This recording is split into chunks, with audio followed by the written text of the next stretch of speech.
So I just got a dog about a week ago.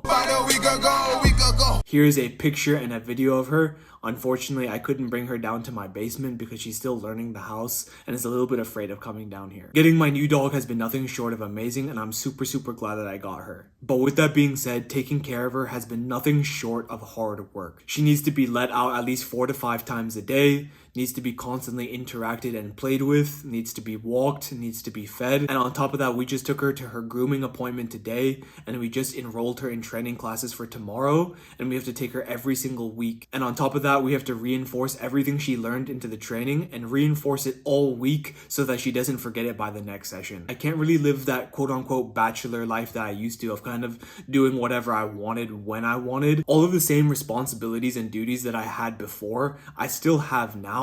The only difference is I have way less time because of how much more responsibility she's added to my life. Everything from grinding out YouTube, applying to jobs, learning the skills to actually help me land a job, and actually going to the gym 5 days a week. I know that many of you live a very busy and stressful life as well. You have your own job and your own responsibilities to take care of, whether you're a student or you work a 9 to 5, but you're also simultaneously on self-improvement and you're actually trying to create a better life for yourself, whether that be starting a YouTube channel on the side, starting a side business, trying to go to the gym more often. You feel like every day you feel like you've worked so hard because of the sheer amount of responsibilities, but nothing has actually been produced or nothing has actually been set to create your better life. I know for me, for a fact, I know that this was a huge issue where I feel like I would be grinding and working all day, but I would look back at the past few weeks or I would look back at the past month and I'd realize I've been quote unquote working so hard, but nothing has actually been produced or nothing has actually been set in stone to lead me to a better life. There would be days where I feel like I worked hard, but I wasn't truly productive. And that's exactly what brings me to the topic of this video. And that's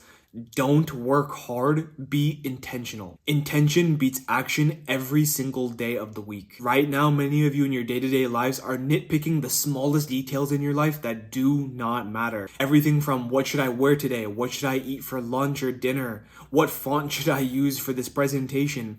None of that actually matters. Focusing on the small, minute details, you are literally wasting time, but more importantly, you're literally wasting brain energy and brain points. There's a concept in economics called the law of diminishing returns, and basically what it says is this. It's that profits or benefits gained from something will represent a proportionally smaller gain as more energy is invested in it. This concept explains exactly why you feel like you're working so hard, but getting so little done. And I know the reason that many of you probably do this is that one, you're distracted and your mental health isn't where it should be, but the second reason is that the content you're consuming is everything about grinding, working hard, the hustle culture. It makes you feel like just doing the action is good enough. To give you a good analogy between intention and action, let's imagine that you are a scientist in a laboratory. With intention, you would be setting a hypothesis for an experiment and actually conducting the experiment to see whether or not you were right.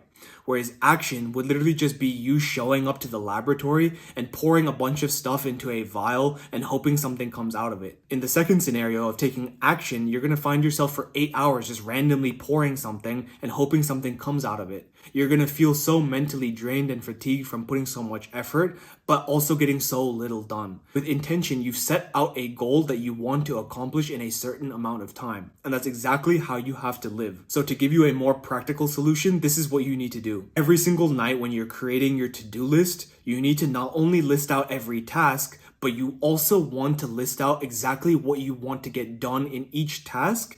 And most importantly, you need to allot a set of time to get this task done. And whatever you do, do not work past this timer. Whatever you have to do for the rest of the day, complete those other tasks. And if there's time later, come back to that. If, for example, if you're making a presentation for school or for work, set 45 minutes to get the presentation done, and then go back later and change the theme or change the font, get the actual meat of the project done, move on to your other stuff, and if you have time later, then go back. You'll be surprised by just working with a timer. And you can, if you either have the timer on another tab or you have a timer on your phone and you just check it here and there, you'll be surprised when you see a timer going down and you actually adhere to the timer. You'll be noticed at how much more likely you are to get into a flow state and actually get work done. The reason why you allot an hour and a half or 3 hours to get just small things done is that you're distracted. Your mind is everywhere. But if you actually just tunnel vision onto a task, you'd be surprised of what could get done in 45 minutes. If you're a person that's overly distracted right now, by being intentional, distractions don't exist anymore because you have such little time to get something done. Your phone addictions and randomly getting up to walk around or to just talk to coworkers, that all goes away when you have such little time to get something done. Imagine you're in the gym, but you only have 40 minutes to get a workout in. You're gonna have such an intense workout and actually feel so good after because of how hard you worked. Now you might be thinking, won't the quality of my work diminish if I'm giving such a little time to get these tasks done? And the answer is maybe. The whole point of being intentional versus just taking action is to make progress. And that is the backbone of self-improvement. Intention prioritizes making progress over being perfect. If you find yourself constantly procrastinating and waiting to do the thing, you need to make progress rather than trying to be perfect. Once you continuously take more and more action, you are going to get feedback, and that feedback is going to get you closer to that quote-unquote perfection that you're trying to reach. So stop trying to always be right all of the time and trying to take the right step. Instead, just take the first step. And to anyone who is still watching and made it to the end of the video, I wish you all the success because there's plenty enough for all of us. Mwah.